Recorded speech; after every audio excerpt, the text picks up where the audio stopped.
Now, the coming of gambling to one small California town. Jeffrey Kay of public station KCET Los Angeles reports.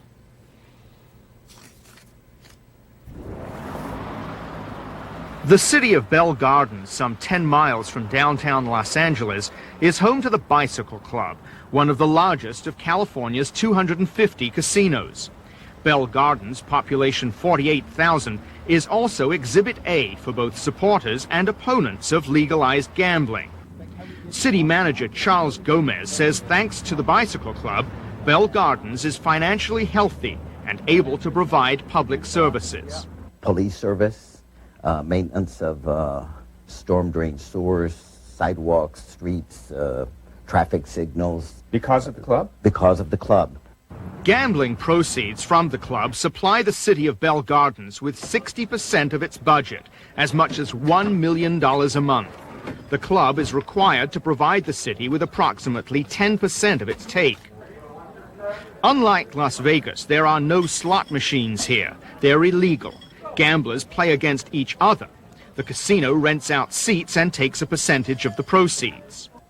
George Hardy, a part owner and former manager of the casino, says the arrangement is a win-win proposition for the club and the city. We employ probably 250 people that live here.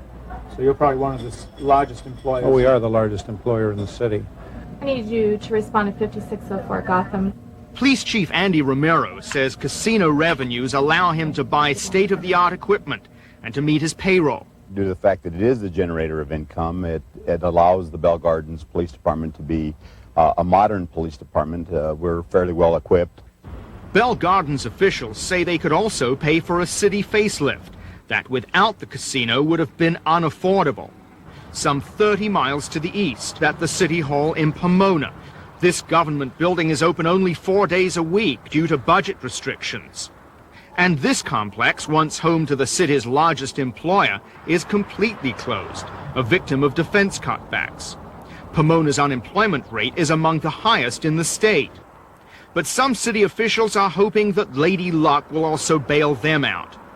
Over 800 permanent full-time jobs will be created upon the grand opening of the Champs Card Club facility. The planned Champs Card Club is one of 2 casinos proposed for Pomona. Because it's going to have a tremendous impact on Pomona. To push their case, backers of the Champs Casino are whining and dining Pomona's more influential citizens, in this case union officials. Leo Chu, a millionaire clothing manufacturer, spearheading the Champs proposal, is promising to bring the city jobs and economic vitality. We want to bring something to Pomona, and hopefully that will benefit everybody.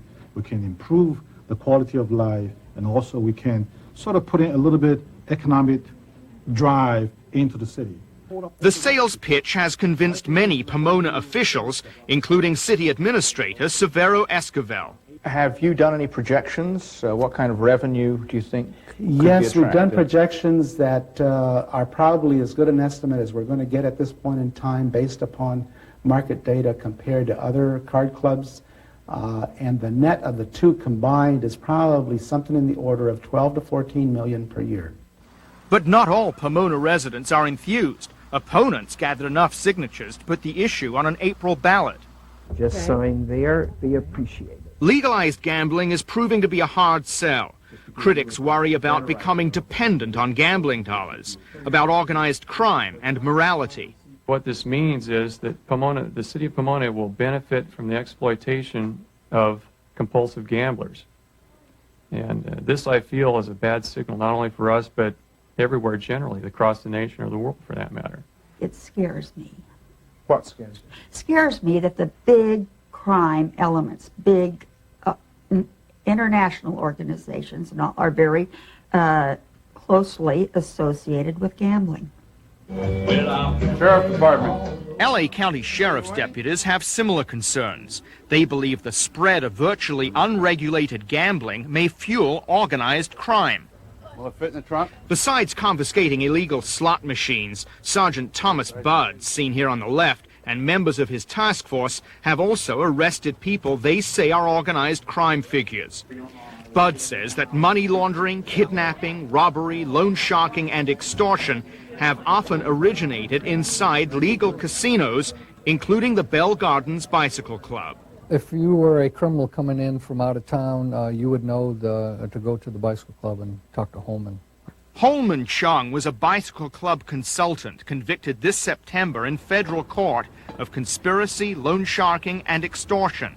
The Hong Kong native pleaded not guilty. Law enforcement officials describe him as a major underworld figure with ties to Chinese organized crime syndicates, association Chung denies. For 9 years, Chung ran the bicycle club's Asian Games Room. Asian games involve fast-moving, high-stakes gambling. They have become the most lucrative sections of California casinos. Police say that Chung loaned money to gamblers at extremely high interest rates, and when they didn't pay back, he sent his associates to collect. One of his collectors was Tony Wong, indicted along with Chung. Wong is now a fugitive. Tony Wong would be the collector of last resort. He would be the person that would actually go out, kick in your door, flash a gun, threaten your life, or beat you up. And our information is that he's done all of those things. Documents on file in federal court indicate the bicycle club has long been a magnet for criminal activity. Investigators found the construction of the club in 1985 was financed in part by illegal drug funds. As a result, in 1990, the U.S. government seized a financial interest in the business, while federal and local agents continue to investigate alleged criminal activity there. Just this year, surveillance cameras at another casino recorded what police said was an attempted kidnapping of a man who hadn't paid off a debt to loan sharks operating out of the bicycle club. 3 men pleaded guilty to extortion charges in that case. I've never heard their names. You've never heard them? Never heard of them. I don't think they were associated with this club. Part owner Hardy says he was unaware of criminal activity at his club or of Holman Chung's long-running loan sharking operation. It came as a surprise to everyone here because we never saw any evidence of it here. Our job is to keep the club clean. You will not have customers come into a club unless they feel safe and secure and they're not going to be hassled. They just don't come. Hardy contends that his and other casinos have been unfairly tainted by reports of organized crime and loan sharking. He says that his security force is larger than the local police department, and that his guards carefully monitor the club and evict troublemakers. The vast majority of gamblers at the casino are law-abiding citizens, says Sergeant Buds, but he cautions crime remains a problem. What we have seen, though, are follow-home robberies. We've seen extortions. We've seen murder. And just about everything else in between. There's batteries and assaults. How prevalent are such crimes as extortion and loan sharking at these clubs? It's very prevalent in all the casinos. There are 10 to 15 probably in every casino in Southern California. 10 to 15 what? Loan sharks operating in any one of the casinos. Have you found a connection between drug trafficking and loan sharking?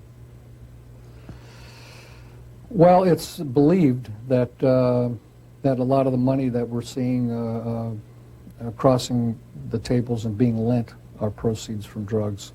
Law enforcement officials worry local governments may be profiting from casino revenues partly derived from illegal sources. They want California to establish a commission to regulate gambling and thwart corruption.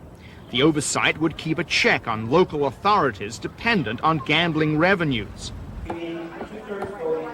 A bill to create a commission died in the legislature this year.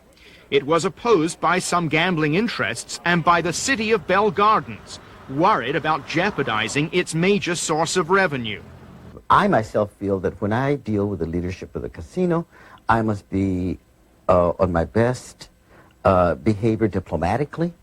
I want to always manifest to them my appreciation for what they do for the city. I don't want to mistreat them. And you believe that a state commission, might have a propensity to mistreat the owners of the casino? At least be a little too rough on them, you know, and it would, we felt that it might generate undue bad publicity where we would be a little more careful with them, okay? There are major piece of income, and we want to protect them. So it was a protective action, to protect the casino. There's a conflict of interest. California State Senator Tom Hayden backs strict regulation of gambling. He fears without controls, questionable special interests will corrupt city halls. That you have these towns that are beating their chest about economic development and jobs. They cite a card club. They make money off the card club. The money goes to the city government. They hire police. The police are in charge of overseeing the card club, and there's no oversight beyond that at the state or federal level that's meaningful. So you have these little pockets of corruption that I think are best described as conflict of interest systems locally being established around the state. Despite the opposition, odds are legalized gambling will grow in California. Pending applications, if approved, would increase the number of gaming tables by 30%.